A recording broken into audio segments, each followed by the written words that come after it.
But first, I want to touch on the basics in terms of why a Slimming World diet has been so popular over the years, and then go into detail as to why it potentially hasn't worked for you in terms of your weight loss journey.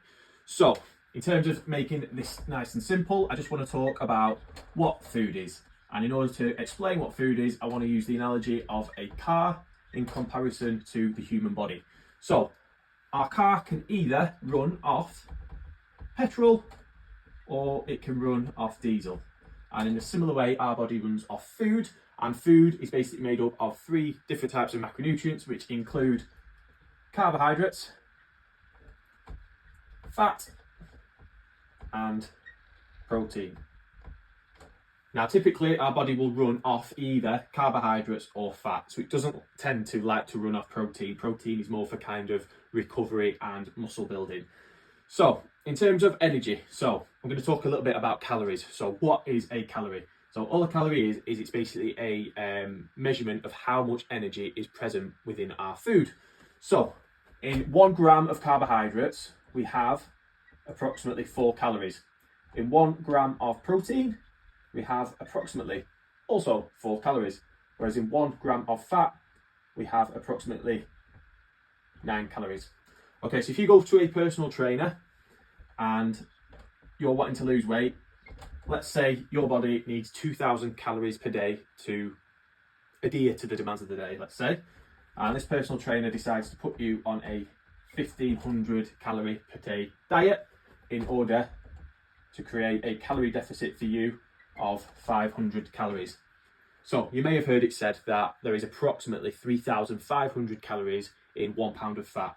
So by putting you in a calorie deficit of 500 calories per day over the course of 7 days, i.e. a week, the theory is that you should essentially lose 1 pound of fat in that time.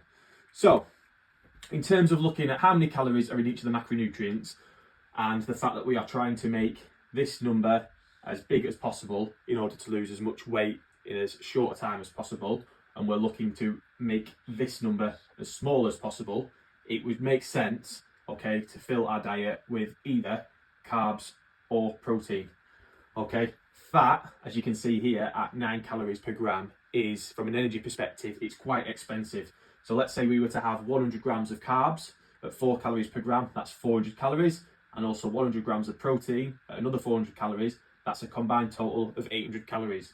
But if we're to have 100 grams of fat at 9 calories per gram, that's 900 calories. So that's more than the carbs and the protein combined. Okay, so it makes sense from a Slimming World perspective to go low fat. Okay, but this is the issue. So if you've struggled in the past by going low fat and low calorie to lose weight, I will explain why. So, like I said before, the body doesn't really like to use protein as an energy source. It likes to rely on carbs or fat. But if you are using the Slimming World approach of going low fat, that means that by default, you are going higher carb. However, in the Western world, what we find is many of the carbohydrates that are present in our diet are highly refined. So what we call simple carbohydrates or white carbohydrates. And they are things like white rice, okay, white pasta, white bread, white potatoes.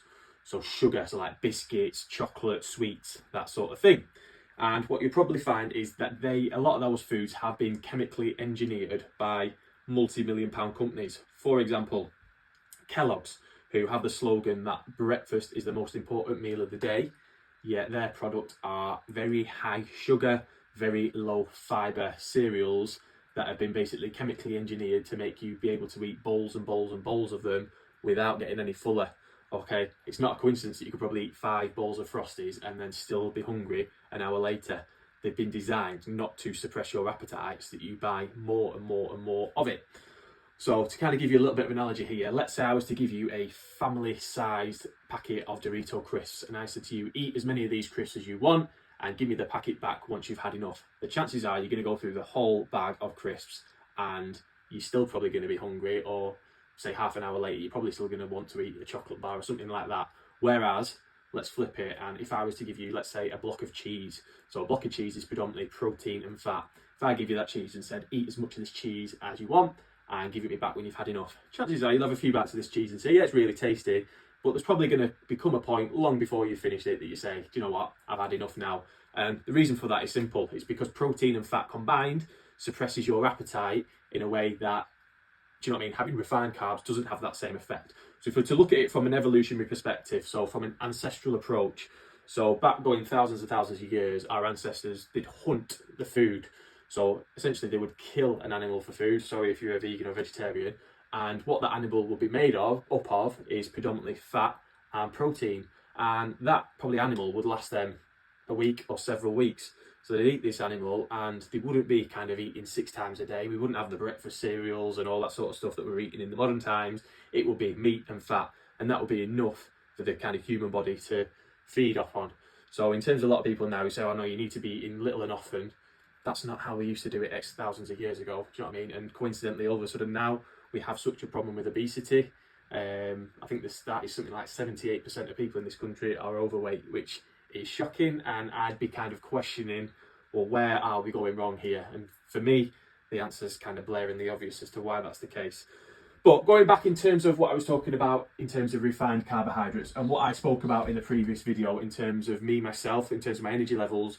So when I was going, so where I work, next door to the gym, there is a like a bakery, like a sandwich shop. And I used to go there every day for my lunch.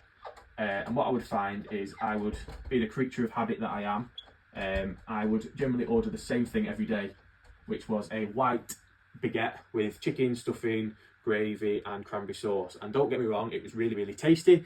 But what I was finding is, I've got a little bit of a graph here. So I've got time at the bottom and energy over here. So what I was finding is my energy levels would be here. I'd go and eat my white sandwich and my energy levels would shoot up like this. And after maybe an hour or so, I'd feel myself getting really lethargic, really tired.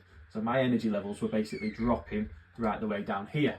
Now what's happening there is basically I've eaten this highly refined carbohydrates, the white bread with obviously the cranberry sauce and everything. And what's happening is my energy levels are shooting up. So they shoot up here, and what happens naturally is what goes up must come down. So as my blood sugar starts to drop, okay, so maybe an hour or so later, my brain, which is running off predominantly glucose, so it's running off predominantly sugar, starts to panic and thinks, oh my God, my blood sugar levels here are dropping. If I continue on this downward trend here, I'm going to die. So what it does is it basically, like your mobile phone, if it was on low battery, would go into low power mode. Your brain does a very similar thing to your body, and it basically starts to slow everything down. So that's where you might notice that in mid-afternoon, after you've had quite a highly refined carb meal or eating, do you know what I mean, sugary snacks like your crisps, your sugar, your chocolate, your sweets, you'll find yourself getting tired. All that is, it's a process that's happening in your body where everything's slowing down to conserve energy. But what happens when we get like that? We tend to then reach for more sugar in order to get back up here again. And so the process continues throughout the day. It's like a little bit of a roller coaster, your ups and your downs. But every time you're reaching for more food to bring your energy levels up, you're consuming more and more calories. So quite frankly, it's not really sustainable, in my opinion, to live your life like that. So the approach that I kind of adopt is I try and cut out all refined carbohydrates from my diet. I'm not saying I completely cut out carbs altogether. I do personally consume complex carbohydrates. So what do I mean by that? By that I mean brown pasta, brown rice, sweet potato, things like that. And what I find with my energy levels now is I start from the same spot here, but instead of having these big spikes and these big drops, my energy levels generally tend to be quite constant throughout the day. So like I said, I don't have the big spikes, don't have the big drops, and off the back of that, I don't feel like in the middle of the day I need to be having a nap. So quite often I'm up very early with my kids and I'm getting home from work quite late. Usually I'd be absolutely shattered at that point and my eyes would be shutting driving home from work, and there's no chance I could kind of watch anything on television. My eyes would be shutting. Now I feel like I get home and my energy levels are how they should be basically, and it's not like I have any trouble sleeping when I do want to go to bed.